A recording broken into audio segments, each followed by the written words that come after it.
नमस्कार, स्वागत है आपका सत्यहिंदी.com पर। मैं हूं नीलू व्यास और इस समय मैं रायपुर में हूं, जहां पर छत्तीसगढ़ के चुनाव की सरगर्मी हो रही है। लेकिन इस बार का चुनाव केवल एक व्यक्ति के इर्द गिर्द घूम रहा है और वो है मुख्यमंत्री भूपेश सिंह बघेल, जो कि इस समय हमारे साथ है। बहुत लंबा चौड़ा एक उनका दिन रहा है, उसके बाद आए हैं और कुछ समय हमारे साथ हैं। सर, आपका बहुत बहुत स्वागत है सत्यहिंदी पर। और मेरा पहला सवाल आपसे यही है कि इस बार के चुनाव में सबसे बड़ी चुनौती क्या लग रही है आपको? कांग्रेस के लिए? कांग्रेस के लिए चुनौती ही है। देखिए, चुनाव जाए तो कैंडिडेट कोई पार्टी कोई भी हो तो उसको कम आंकना नहीं चाहिए, लेकिन चुनौती अभी वर्तमान में छत्तीसगढ़ में ये है कि हमारी विधानसभा में जो सीटें इकहत्तर है, अब उसमें हमारा लक्ष्य हमने तय किया 75। तो हम हमारे रिकॉर्ड है वही हमारे लिए चुनौती है। लेकिन मान लीजिए कि आंकड़ा कम होता है 50-55 जैसा कि ओपिनियन पोल्स बोल रहे हैं, फिर आप क्या करेंगे? क्या आपको डर होगा कि ऑपरेशन लोटस हो सकता है जैसा मध्य प्रदेश में हुआ है? ये बात तो सबकी जहन में है, मतदाताओं की जहन में है कि यदि थोड़ी मार्जिन होगी तो ऑपरेशन लोटस हो सकता है। और जैसे कि छत्तीसगढ़ की जनता बहुत जागरूक है, वो थोड़े बहुत बहुमत ले लेगी, पूरे 75 बम्पर मतलब छप्पर फाड़ के जिसको बोलते हैं ना, वो बहुमत लेगी। बीजेपी की बात करूंगी, आपके ऊपर भ्रष्टाचार के बड़े सीरियस और संगीन आरोप लगा रही है कि देखिए गोठान घोटाला है, चावल घोटाला है, दंगाइयों को आप संरक्षण दे रहे हैं, ईसाइयों को आपने बिल्कुल दरकिनारे कर दिया है। इस तरीके के बीजेपी के तमाम आरोप हैं, उस पर क्या कहेंगे आप? देखिए, ये घोटालेबाज तो वो रहे रमन सिंह। उसने कहा कि अपने कार्यकर्ता सम्मेलन में उन्होंने कहा कि 1 साल कमीशन पूरी बंद करो, 30 साल राज करेंगे। और तमाम जो आरोप है वो लगे हुए हैं। कोई चीज़ कोर्ट में आए हैं, कोई ईडी के पास है, लेकिन केंद्र में उसकी सरकार है, ईडी जांच करने से रही। और आरोप हम पे इसलिए लगा रहे हैं कि वो बदनाम कर सकें।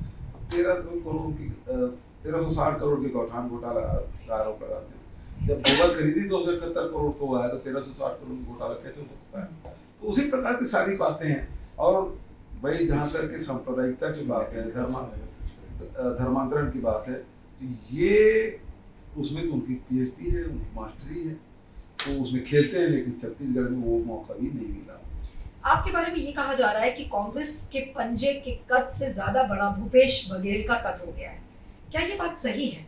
देखिए, मैं आज मुख्यमंत्री हूँ तो कांग्रेस पार्टी का, मेरा वजूद ही कांग्रेस के कारण से है। कांग्रेस से बाहर मेरा कोई वजूद नहीं। और जो मेरी प्रतिष्ठा, मेरे कारण से जो लोगों के बीच में कांग्रेस की लोकप्रियता बनी है, वो भी संपत्ति कांग्रेस की है। कांग्रेस से बाहर कुछ भी नहीं और उसके अलावा भी कुछ। यानी कि आप पूरे कॉन्फिडेंट हैं कि इस बार कोई चुनौती कांग्रेस के लिए ऐसी नहीं है, क्योंकि भूपेश बघेल ने राज्य के लिए इतना काम किया है कि आप बिल्कुल आश्वस्त है कि जनता आप ही को वोट देगी? निश्चित रूप से पूरा विश्वास है। और क्योंकि व्यक्ति जो है, सुख में कोई आए या ना आए उसको आदमी नोटिस नहीं लेता, लेकिन संकट के समय कोई खड़ा होता है तो भूलता नहीं। तो हर परिस्थिति में छत्तीसगढ़ की कांग्रेस की सरकार आम जनता, चाहे किसान हो, मजदूर हो, आदिवासी हो, अनुसूचित जाति हो, महिला हो, युवा हो, छात्र छात्रा हो, उस सबके साथ हमारी सरकार खड़ी है। एक चीज बीजेपी और कहती है कि आपने जो वायदे किए थे वो पूरे नहीं हुए हैं। उनकी गिनती बता रही है कि देखिए इतने चीजें थी और उसमें देखिए डिलीवर भी नहीं कर पाए हैं और चीजें आगे अनाउंस करते जा रहे हैं भूपेश बघेल। देखिए, अधिकांश जितने वादे किए थे वो सब बड़े वादे हमने किए। जो वादे नहीं किए थे वो काम भी हमने किया। तो लोगों को लगता है कि अरे ये तो वादा से ज्यादा काम कर रहे हैं। कुछ जो है निश्चित रूप से कुछ छूट जाता है। तो ऐसा नहीं है कि आपने यदि काम कर रहे हैं तो जो वादा कि वो 100% हो, उस दिशा में आपके प्रयास दिखना चाहिए कि वो कर रहे हैं कि नहीं कर रहे हैं। लेकिन मैक्सिमम जो वादे हमने किए थे आपने, लेकिन बीजेपी को बिल्कुल निहत्था कर दिया है। बीजेपी की आपने, ऐसा बोला जा रहा है और मुझे हंसी भी आ रही है बोलकर कि आपने बीजेपी की गाय चुरा ली है, उनका राम चुरा लिया, उनका गोबर चुरा लिया। इस तरीके की बातें आपके बारे में लोग बोलते हैं बीजेपी। देखिए, वो तो गाय के नाम से वोट मांगे, राम के नाम से वोट मांगे, वोट मांगे, लेकिन हम लोग कभी राम के नाम से वोट नहीं मांगे। छत्तीसगढ़ में राम का प्राचीन समय से ही नाता रहा है। जन जन में राम है, कण कण में राम है, वनवास के समय यहाँ रहे, उसका ननिहाल छत्तीसगढ़ रहा है।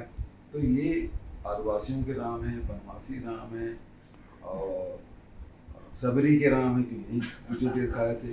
यहाँ माता कौशल्या एक माँ के है तो वहाँ मतलब कौशल्या का राम है, और फिर यहाँ की बेटी है कौशल्या, हमारी बड़ी बहन है तो उनके भांजा राम है। तो राम हमारे आस्था का विषय है, वो वोट देने दिलाने के विषय नहीं है। हमने तो मतलब आधा दर्जन से अधिक जगह राम की भव्य दिव्य मूर्ति हमने स्थापित कर दी, लेकिन राम के नाम से हम वोट नहीं मांग रहे। रामायण महोत्सव हमने कराया, आदिवासी नृत्य महोत्सव भी कराया, गौ माता की बात है तो हम सेवा कर रहे हैं, गोबर खरीद रहे हैं 2 रुपए किलो में 4 रुपए। बीजेपी को ये चीज पसंद नहीं आ रही है, तो वो केवल वोट मांगने का काम कर रहे हैं ना। परसाई जी ने ठीक कहा, उसे व्यंग आपने सुना होगा, पूरी दुनिया में गाय है वो दूध देने का काम करती है, पहले हिंदुस्तान है जब गाय है वो वोट दिलाने का काम करती है, लेकिन हम उसके लिए वोट नहीं बल्कि गोबर से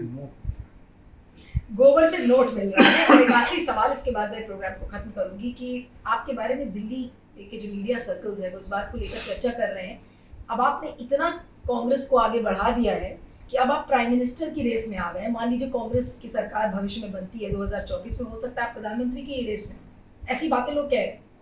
मैडम मतलब आपसे पहली मुलाकात है, कोई झगड़ा वगड़ा नहीं हुआ है, मैंने कोई नुकसान नहीं पहुंचाया है, तो आपसे आप मुझसे बदला क्यों ले रही हैं? सर ये चर्चा है इसलिए मैं पूछ रही मुझे छत्तीसगढ़ में रहने दीजिए। अभी छत्तीसगढ़ में हमारी खूब सेवा करनी है। चलिए, thank you so much Bhupesh ji, thank you so much.